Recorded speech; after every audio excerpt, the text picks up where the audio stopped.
Hey guys, welcome back to another video. My boy Cal here, and yes, you are seeing that right. That is a second video today on the 21st of April. I actually came through when I said I was gonna have two videos, or have two videos today. Pretty shocking. Even though I actually didn't, I said that 2 days ago, so we're just gonna ignore that. But I do actually have two videos today. If you missed the first one about the Super League, go check that out. But we wanted to switch gears, talk some NBA, and I kind of want to talk about the Timberwolves a bit. So before we get into it, leave a like and subscribe. I will see you tomorrow. I upload daily. I'll probably have two videos tomorrow. Possibly. I already have one that I've already recorded. Might do another one, probably on the Knicks, or maybe Steph Curry. Probably the Knicks. But yeah, let's get into it. So the Timberwolves are a team that obviously is just not very good. I mean, they won earlier tonight in a really good game against the Kings, where Karl-Anthony Towns had 23 points. This is not the game. Okay, this is... I clicked on the wrong game. I was like, yeah, that was not the game I watched. Where, Karl-Anthony Towns had 26 points and 18 rebounds. Anthony Edwards had 28 points. D'Angelo Russell, 28 off the bench. Really good night all around for these guys to beat the Kings. But in reality, they're 16-23, and this doesn't really matter. But I wanted to take a look at their core.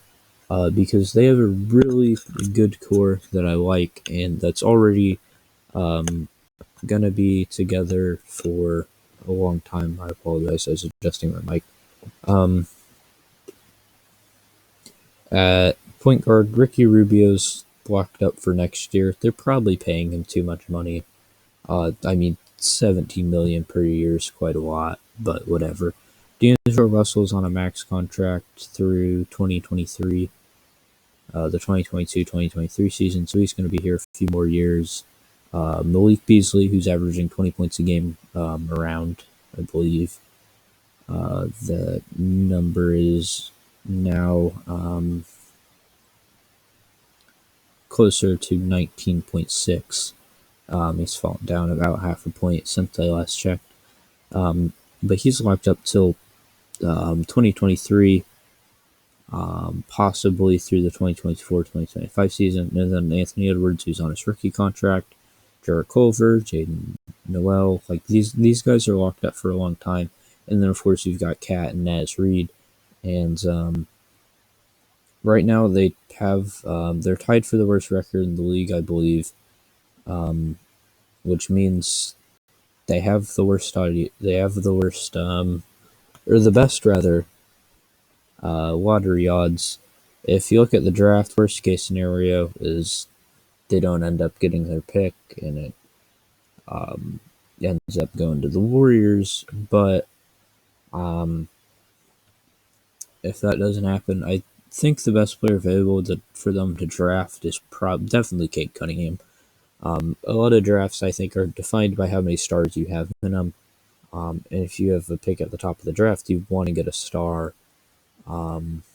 Look at recent drafts, there's guys like John Morant, Zion Williamson, this year with, I think, Anthony Edwards and LaMelo Ball are the stars.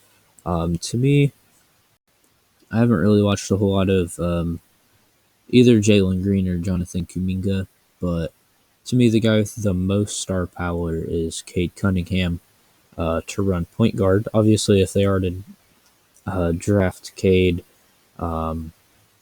they would have a pretty solid 5-guard tandem of Ricky Rubio, D'Angelo Russell, Cade Cunningham, Malik Beasley, and Anthony Edwards. So someone's getting traded, probably Beasley or Rubio, especially if they can find a good way to shed Rubio's salary.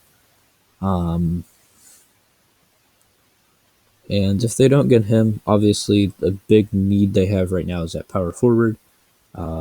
They've been starting, at least in the last few games, they've been starting Jaden McDaniels at power forward, and he's doing all right. Only averaging 6 points on the season, though. That's their biggest hole, especially depth wise going forward. You could say it's small forward, but they'll just put Anthony Edwards there, and be fine.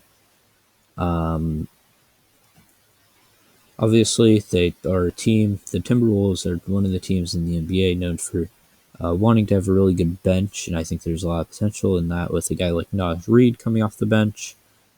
Jared Vanderbilt and Jaden McDaniels would both be very good for that.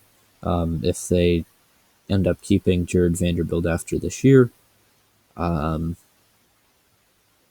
well as with D'Angelo Russell, who is on a max contract. Him coming off the bench as he did tonight works really well, and him and Cat obviously have a lot of chemistry. I believe a few years ago, Devontae Booker, D'Angelo Russell, and Cat all said they were going to be on the same team one day. I don't think that'll happen, but I mean, you never know. You do never know. But, if they want to address the power forward concern, grabbing Jonathan Kuminga, from the G League would be a good idea. If they want to try and trade their pick, that would also be a good idea. But I think the point I'm trying to hit at here is this Timberwolves team has a lot of potential, even if you're not seeing it on the floor right now. And I think in the next year or two, whether it's next year or the year after that, I think they're going to come together. And I think that'll happen before Cat wants to get traded. Even if he is growing frustrated, and obviously rightfully so, he's been with this team so long, for them to just never be competitive. But they definitely have. They definitely have a good shot approaching the future. Like I said, go check out my video from earlier today. Leave a like and subscribe. You can follow me on Twitter at MudbloodCow, and peace.